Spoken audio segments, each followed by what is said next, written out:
الحمد لله رب العالمين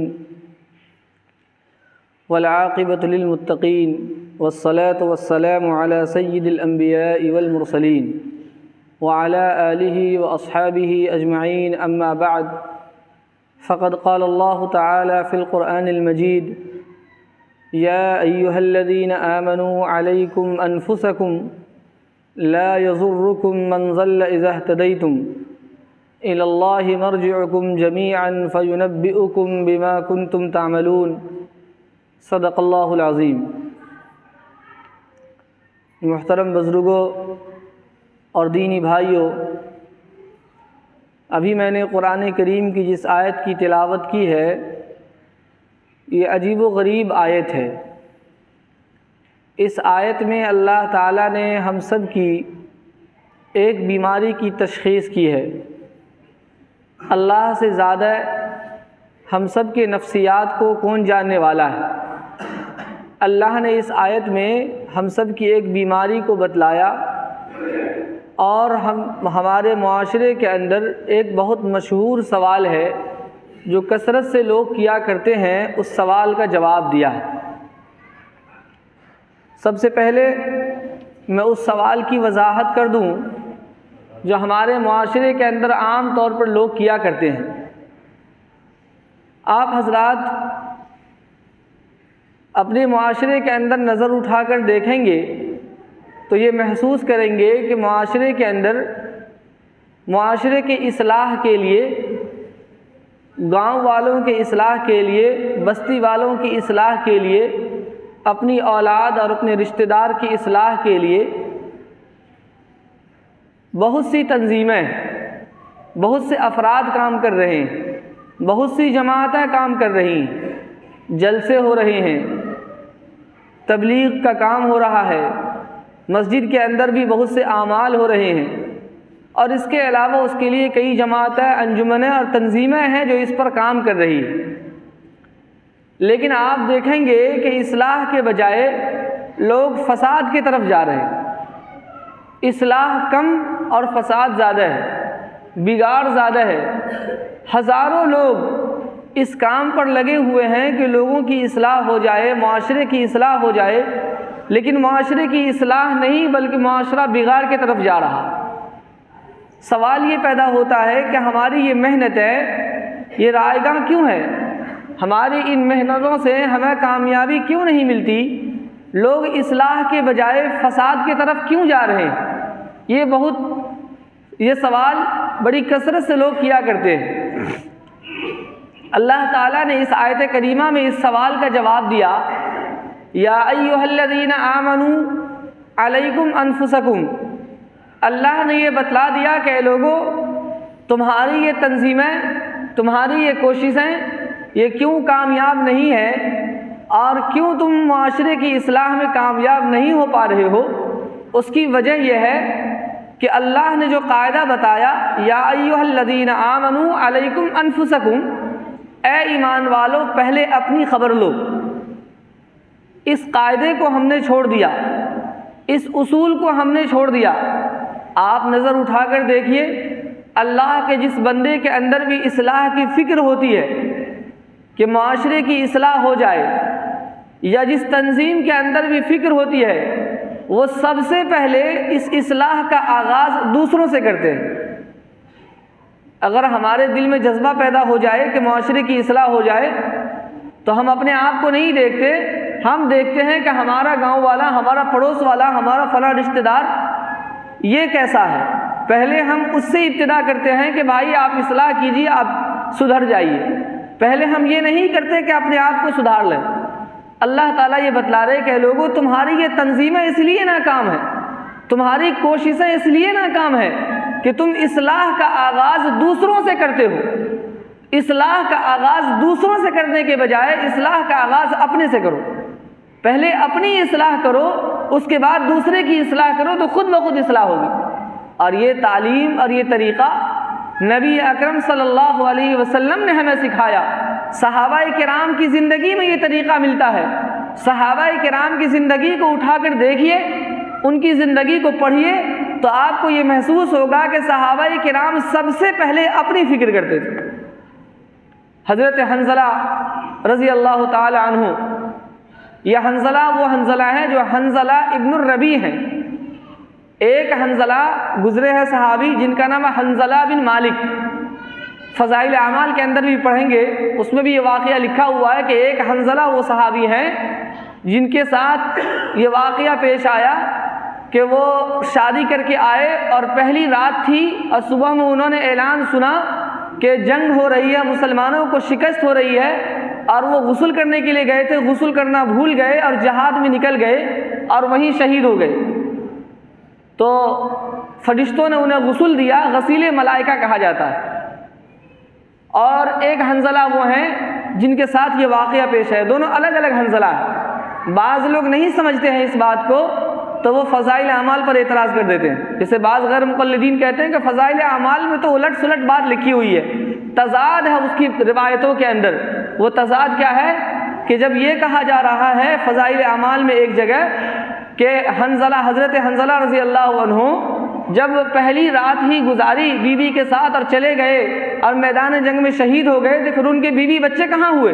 کہ دوسری روایت میں یہ آ رہا ہے کہ حضرت حنظلہ رضی اللہ عنہ فرماتے ہیں کہ میں آپ صلی اللہ علیہ وسلم کے مجلس میں جاتا ہوں تو میری کیفیت الگ ہو جاتی ہے، اور جب وہاں سے آتا ہوں تو کیفیت الگ ہو جاتی ہے۔ تو حضرت حنظلہ رضی اللہ عنہ کو شبہ ہوا کہ میری حالت تو بدل جاتی ہے، کہیں میں منافق تو نہیں ہو گیا۔ اس لیے حضرت حنظلہ رضی اللہ عنہ حضور صلی اللہ علیہ وسلم کے پاس جاتے اور کہتے ہیں نافق حنظلہ، اے اللہ کے رسول صلی اللہ علیہ وسلم، حنظلہ تو منافق ہو گیا۔ آپ صلی اللہ علیہ وسلم نے فرمایا کہ کیا ہوا، منافق کیسے ہو گئے؟ کہا کہ آپ کی مجلس میں رہتا ہوں تو اللہ کی یاد آتی ہے، اور جو کیفیت ہوتی ہے دل کے اوپر، وہ کیفیت اپنے گھر جانے کے بعد، بیوی بچوں کے پاس جانے کے بعد وہ کیفیت باقی نہیں رہتی، تو میری حالت تو بدل جاتی ہے، میں منافق ہو گیا۔ آپ صلی اللہ علیہ وسلم نے فرمایا ساعتن فساعتن، یہ وقت وقت کی بات ہوتی ہے، تم منافق نہیں ہوئے۔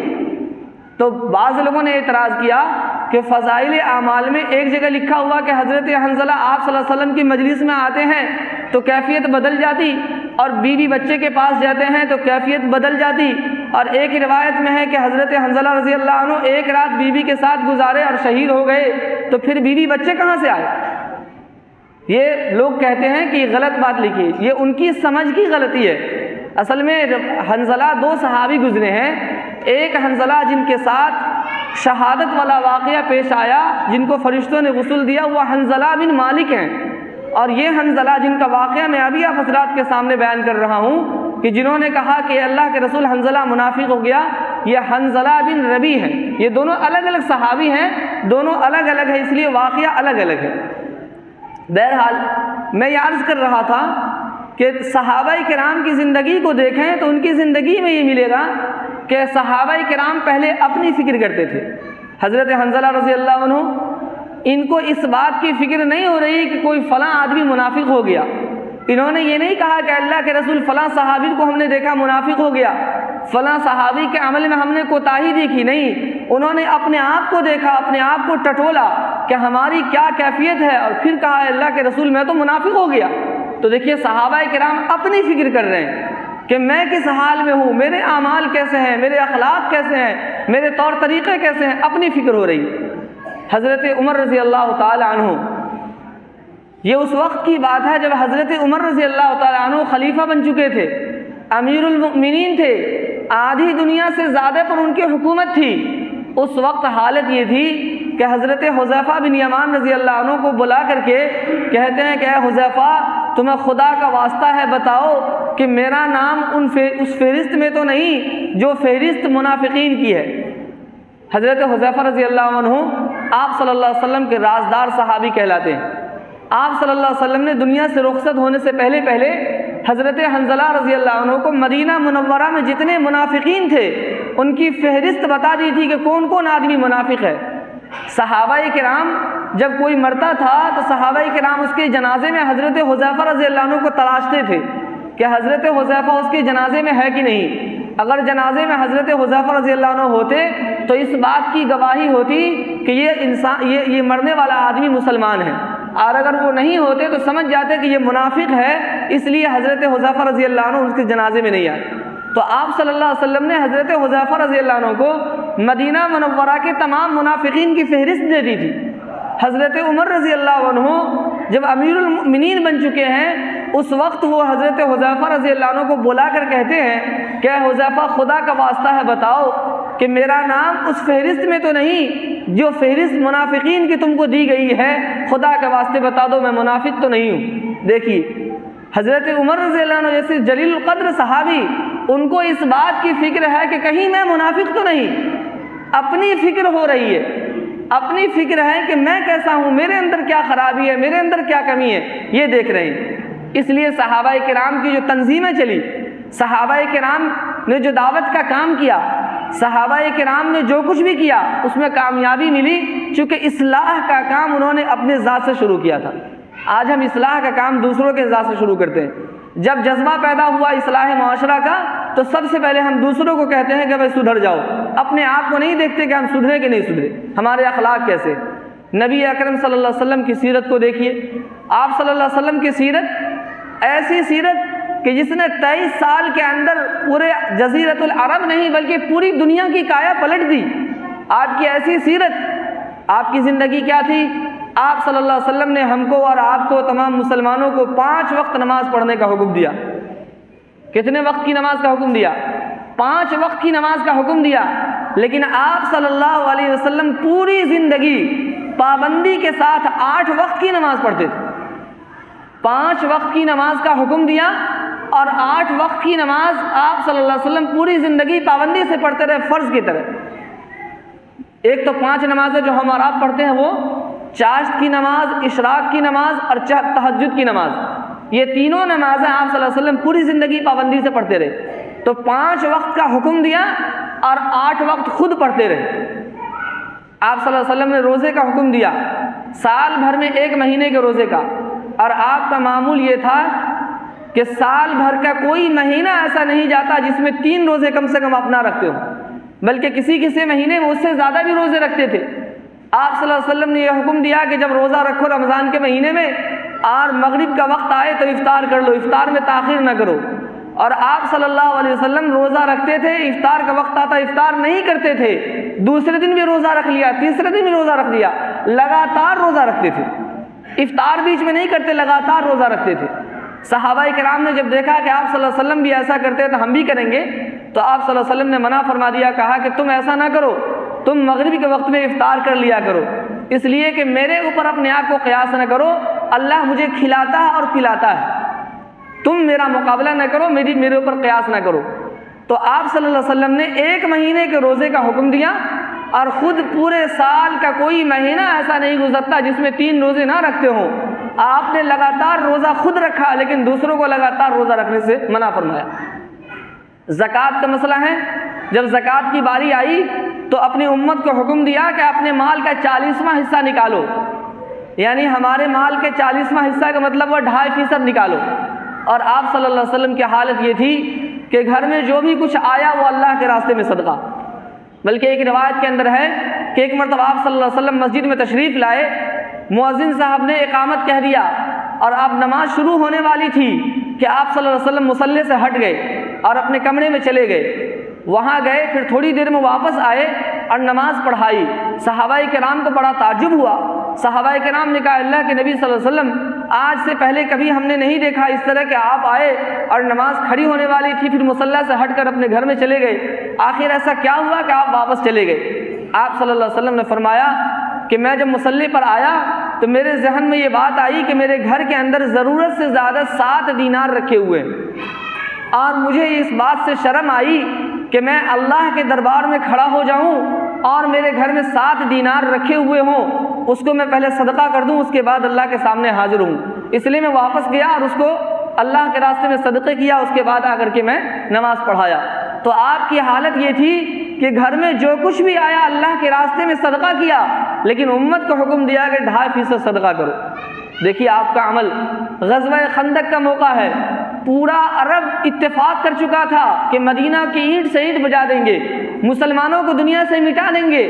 پورا عرب جتنے کفار مشرکین تھے اس زمانے میں سب نے عہد کر لیا تھا اور ایک بڑی جماعت لے کر آ رہے تھے مدینہ پر حملہ کرنے کے لیے۔ آپ صلی اللہ علیہ وسلم کو خبر مل گئی۔ آپ صلی اللہ علیہ وسلم نے فرمایا کہ مدینہ کے ایک طرف تو پہاڑ کا علاقہ ہے، اس لیے پہاڑ کے طرف سے تو گھوڑے لے کے آئیں گے نہیں، جو راستہ تھا اس کے آنے کا، آپ صلی اللہ علیہ وسلم نے اس راستے میں بڑی کھائی کھود دی، جس کو غزوہ خندق کہتے ہیں۔ آپ صلی اللہ علیہ وسلم نے بڑا خندق کھود دیا تاکہ وہ لوگ جب حملہ کرنے کے لیے آئیں گے تو خندق کو پار نہ کر سکیں گے اور ادھر رہ جائیں گے اور دور سے مقابلہ ہوگا تو ہمارا نقصان نہیں ہوگا۔ اس لیے آپ صلی اللہ علیہ وسلم نے خندق کی کھدائی کا حکم دیا۔ یہ نہیں کہ آپ نبی تھے تو آپ صلی اللہ علیہ وسلم یہ بول دیتے کہ اے لوگوں تم کھودو، میں بیٹھ کے دیکھ رہا ہوں۔ جتنا آپ صلی اللہ علیہ وسلم نے دوسروں کے حصے دیے کھودنے کے لیے، اتنا آپ اپنے حصے میں بھی لیتے ہیں۔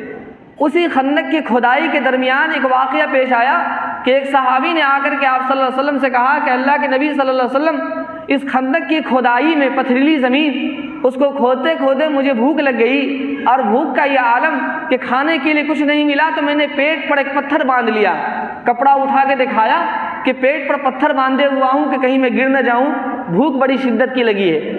آپ صلی اللہ علیہ وسلم نے اپنا کرتا اٹھایا اور دکھایا، کہا کہ دیکھو تمہارے پیٹ پر ایک پتھر ہے، میرے پیٹ پر 2 پتھر ہیں، تم سے زیادہ بھوک مجھے لگی ہے، میں اپنے پیٹ پر 2 پتھر باندھے ہوا۔ یہ ہے میرے نبی کی سیرت۔ اس لیے نبی صلی اللہ علیہ وسلم نے اصلاح کا جو کام کیا وہ کامیاب ہوا۔ آج ہماری حالت یہ ہے کہ جب ہم اصلاح کی فکر کرتے ہیں تو سب سے پہلے اس کا آغاز ہم دوسروں سے کرتے ہیں، ہم اپنے آپ سے نہیں کرتے۔ میرے بھائیوں، اگر ہر آدمی یہ سوچ لے کہ ہم جھوٹ نہیں بولیں گے، اگر ہر آدمی یہ سوچ لے کہ ہم بے ایمانی نہیں کریں گے، اگر ہر آدمی یہ سوچ لے کہ ہم غداری نہیں کریں گے، ہم خیانت نہیں کریں گے، ہم شرک و بدعت نہیں کریں گے، ہم نماز کی پابندی کریں گے، کسی کو کہنے کی ضرورت نہیں ہوگی۔ اللہ تعالیٰ نے اس آیت کریمہ میں یہی بتلایا کہ اے لوگو پہلے اپنی خبر لو، تمہارے بارے میں تم سے پہلے پوچھا جائے گا کہ تم نے کیا کیا، جوانی کہاں بتائی، پیسے کہاں خرچ کیے، تم نے اپنے علم کو کہاں خرچ کیا، زندگی کے ایک ایک لمحے کے بارے میں سب سے پہلے تم سے سوال کیا جائے گا۔ تو سب سے پہلے ہم سے ہمارے بارے میں پوچھا جائے گا، اس کے بعد دوسرے کے بارے میں پوچھا جائے گا کہ فلاں کا حق ادا کیا کہ نہیں کیا۔ تو فرماتے ہیں کہ پہلے اپنی فکر کرو، یا ایھا الذین آمنوا علیکم انفسکم، اے ایمان والو پہلے اپنی خبر لو۔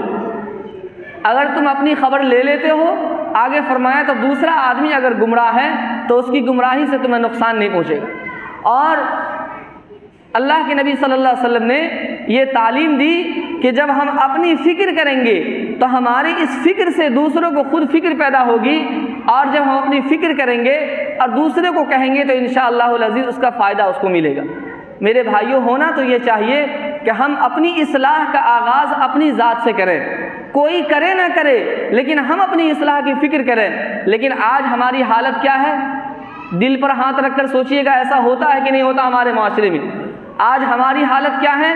اگر ہمارے گھر میں کوئی گناہ ہو رہا ہے، ہم کوئی گناہ کر رہے ہیں اور ہمیں احساس ہو جائے کہ یہ ہم گناہ کر رہے ہیں، تو ہم یہ سوچ کر کے اس گناہ کو کر ڈالتے ہیں کہ ہم ہی تھوڑی کرتے، سارے لوگ کرتے ہیں، ہم ہی تھوڑی کرتے، سارے لوگ کرتے ہیں، سارے لوگ کرتے ہیں تو ہم بھی کرنا کوئی حرج نہیں ہے، یہ ہم سوچتے ہیں۔ اور اس آیت میں ہمیں یہ کہا جا رہا ہے کہ سارے لوگوں کو مت دیکھو، اپنے آپ کو دیکھو کہ ہم کیا کر رہے ہیں، اپنی فکر پہلے کرو، یہ نہ دیکھو کہ دوسرا کیا کر رہا۔ آج شادی بیاہ کا موقع ہے، گاؤں کے اندر شادیاں ہو رہی ہیں، آپ حضرات جاتے ہیں دیکھتے ہیں اس میں کتنے غلط کام ہوتے ہیں، کتنے رسوم و رواج، کتنے گناہ ہوتے ہیں، لیکن ہر شادی کے گھر والے یہی کہتے ہیں کہ ہم ہی تھوڑی کرتے، پورا گاؤں کرتا۔